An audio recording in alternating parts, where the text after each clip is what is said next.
All right, so let's get right into it. We're going to look at a case study that honestly completely flips the whole script on brand strategy. This is a story about a shift from just, making electronics to actually building an entire cultural world. So, this is the big question, right?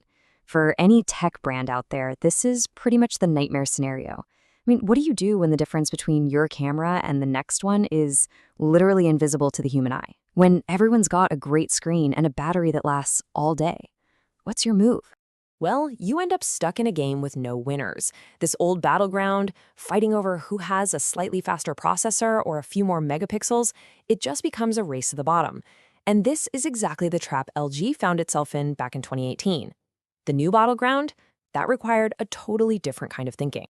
Okay, so let's set the scene here. We're in 2018. The smartphone market is totally saturated. You've got these giants, Apple and Samsung, just dominating everything. And LG is, well, they're having a major identity crisis. Now, what's so fascinating here is that the official request that came in was just for some clever marketing, an innovative campaign. But the real problem was way, way deeper than that. It was a fundamental question. Why should anyone actually buy an LG phone? Seriously, was a slightly different camera lens enough of a reason to exist? They needed something more. And this is where the story takes a really cool turn. The answer wasn't to just play the old game better. No way. It was to change the game entirely. It was about a radical shift in how they saw everything. This right here is the big aha moment. This one simple sentence became the core idea for the entire strategy. Stop talking about the phone. Stop focusing on the specs. Focus on what people create with the phone. The tool is just a means to an end. The art, the story, that's what really matters to people.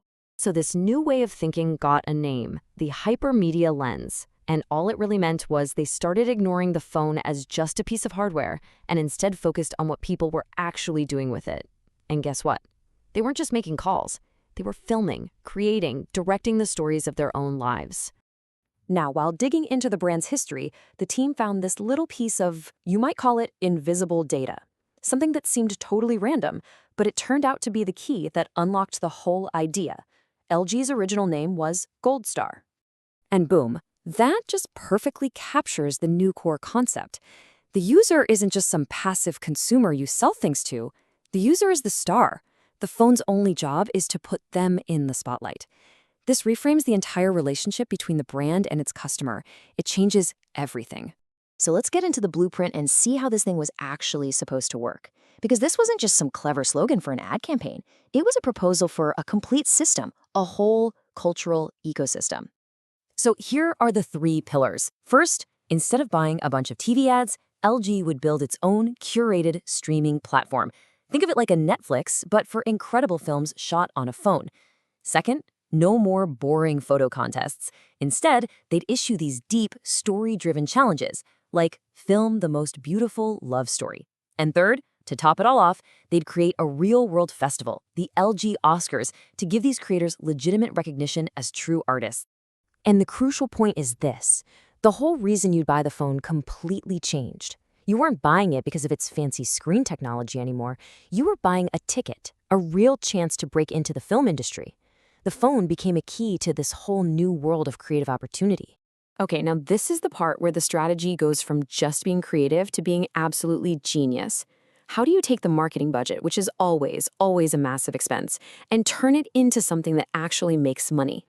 Well, the model had 2 direct ways to make money. First, they'd sell an LG filmmaking bundle, so the phone plus all the gear a creator needs, like a tripod and a mic, and second, a revenue share model. If a film made on the platform got licensed to, say, Netflix or just went viral, both the creator and LG would share the income. The brand literally becomes a co-producer, a business partner. I mean, the contrast here could not be more stark. The old model is all about spending money to hopefully buy some attention. This new model is about building an asset, an entire ecosystem that generates its own revenue. It's a complete financial flip.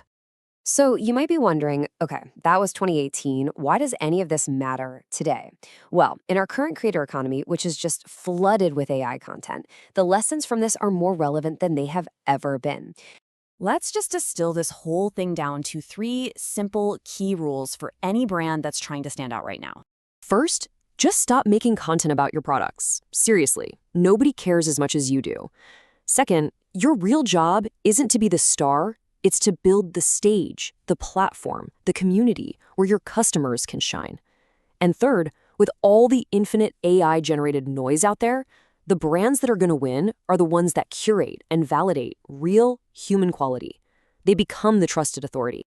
Ultimately, it really all comes down to this one powerful idea. Your role has to shift from being just a producer of things to becoming a curator of culture. It's pretty much the only way to escape the endless price wars and build something that actually matters. And so that leaves us with one final question to think about. I want you to look at your own brand, or maybe the brands you really admire. Are they just selling a product, or are they building a stage for their customers to become the star?